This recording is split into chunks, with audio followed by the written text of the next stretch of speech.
తెలిసి తెలియక చేసే చిన్న చిన్న పొరపాట్లు చాలా సమస్యలకు కారణమవుతాయి.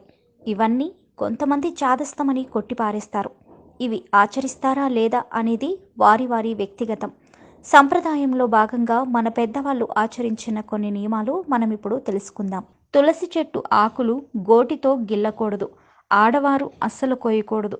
పొద్దుపోయాక నీరు పోయకూడదు. ఒక చిన్న రాయిని తులసి కోటలో ఉంచి కృష్ణుడిగా భావించి పూజించాలి. దేవాలయంలో పూజించే విధంగా కానీ, గుడిలో కానీ ఫ్లూటు ఉన్న కృష్ణుడు ఉండాలి.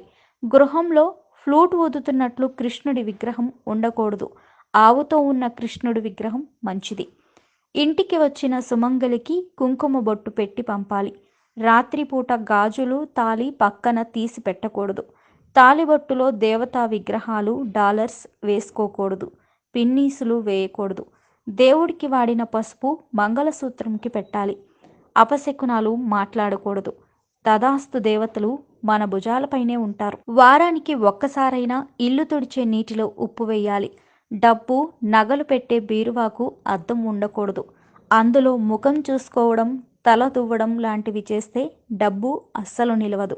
దీపం పెట్టిన కుంది కింద పళ్ళెంలో నీరు పోసి పసుపు కొద్దిగా వేసి దీపం పెడితే కరువు లేకుండా ఉంటుంది.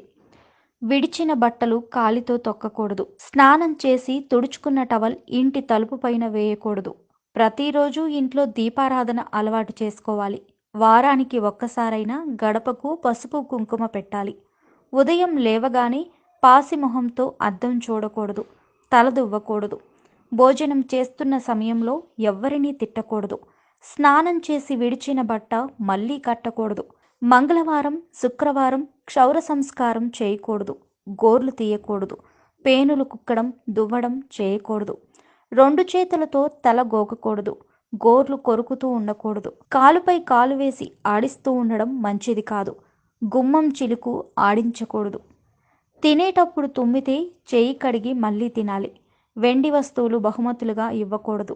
ఇంటి గుమ్మం ముందు చెప్పులు వదలకూడదు. కొంచెం దూరంగా వదలాలి. ఇంట్లో మైలు ఉన్న స్త్రీలు వారు తాగే నీరు తిని మిగిలినవి ఎవరికీ పెట్టకూడదు. ముఖ్యంగా భర్తకు ఎంగిలి చేసినవి ఆ సమయంలో అస్సలు పెట్టకూడదు. మైల నియమం పాటించాలి. ఎవరికైనా అప్పుగా ఇచ్చిన డబ్బు కానీ, ఏ రోజు ఆ రోజు వ్యాపారంలో వచ్చే ధనం కానీ నేరుగా డబ్బులు దాచే బీరువాలో పెట్టకూడదు. ముందు ఉప్పు డబ్బాలో పెట్టి తర్వాత బీరువాలో పెట్టాలి.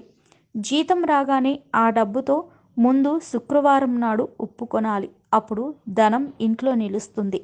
రాహుకాలంలో స్నానం, భోజనం, మైథునం చేయకూడదు. ఇంట్లో నిమ్మకాయ దీపం పెట్టకూడదు. ఇది దేవాలయంలో మాత్రమే పెట్టాలి. గృహస్థులు ఏకవస్త్రంతో పూజ చేయకూడదు. ఇవన్నీ పెద్ద కష్టమైనవి కాదు, కానీ మనము పాటించాల్సిన కనీస నియమాలు.